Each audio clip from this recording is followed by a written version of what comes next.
સ્વાભાવિક રીતે બે દસ્તાવેજ ન હોય અને એક જ દસ્તાવેજ હોય તો બંને ભાઈઓ વચ્ચે એક દસ્તાવેજ હોય તો એક વ્યક્તિ છે એના હિસ્સો છે વેચી શકતો નથી, અથવા તો કોઈ ખરીદે છે તો એને પણ અલગ દસ્તાવેજ ન બને, એ જે બીજો ભાઈ પાસે જે જમીન રહેલી હોય એનો સંયુક્ત ભાગીદાર કદાચ બની શકે। આ ટાઈપના કાયદા છે અત્યાર સુધી ચાલતા હતા। ઘણા સમયથી ઘણા બધા ખેડૂતોની પણ માંગ હતી કે હવે આપણે સમય આવી ગયો છે, ઘણા બધા ખેડૂત બહુ નાના થઈ ગયા છે, તો નાની જમીન હોય તો પણ એનો અલગ દસ્તાવેજ બનાવવામાં આવે અને એને અલગ એક ખાતેદાર તરીકે માન્યતા આપવામાં આવે। ત્યારે હવે એક નવો કાયદો આવવા જઈ રહ્યો છે।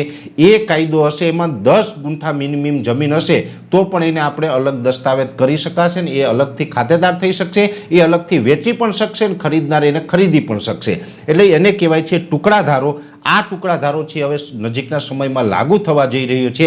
આ ટુકડાધારો ખૂબ જરૂરી હતો અને એ ટુકડાધારો આવી રહ્યો છે એટલે એને આપણે બધા છે વધાવી રહ્યા છે, કેમ કે આ ખેડૂતો માટે ખૂબ ઉપયોગી હતો આ ટુકડાધારો। એટલે આ ટુકડાધારો છે એ હવે નવો આવવા જઈ રહ્યો છે। એટલે આવનારા સમયની અંદર કોઈ પાસે 10 ગુંઠા કરતાં પણ વધારે જમીન હશે તો એનો અલગ દસ્તાવેજ પણ બની શકશે, એ ખાતેદાર પણ થઈ શકશે ને એ વેચી પણ શકશે, અને કોઈ વ્યક્તિને એટલી નાની જમીન ખરીદવી હોય તો એ ખરીદી પણ શકશે। એટલે આ ટાઈપનો એક હવે નવો કાયદો આવવા જઈ રહ્યો છે, એ ખેડૂતો માટે ખૂબ જરૂરી હતો ને ખેડૂતોના હિતનો આ નિર્ણય કહેવાય છે। એટલે આ નિર્ણયને આપણે બધા વધાવી રહ્યા છીએ। છતાં પણ હજી જે પ્રમાણે ડિપાર્ટમેન્ટનું અને સરકારનું જે પણ માર્ગદર્શન આવશે આમાં કોઈ પણ ફેરફાર થશે એ પણ આપણે માહિતી આપશું, અને સરકાર આને કઈ તારીખથી લાગુ કરશે એ પણ આવનારા સમયની અંદર આપણે ખ્યાલ આવશે। પણ અત્યારે એક વાત ચોક્કસ થઈ છે કે ટુકડાધારો આવી રહ્યો છે અને એમાં 10 ગુંઠા સુધીની એક મર્યાદા આપી છે, એટલે ખૂબ આ સારો નિર્ણય છે। એટલે આ સારો નિર્ણય આવશે તો ઘણા બધા ખેડૂત ખાતેદારોના જે સંયુક્ત ખાતાના પ્રશ્ન છે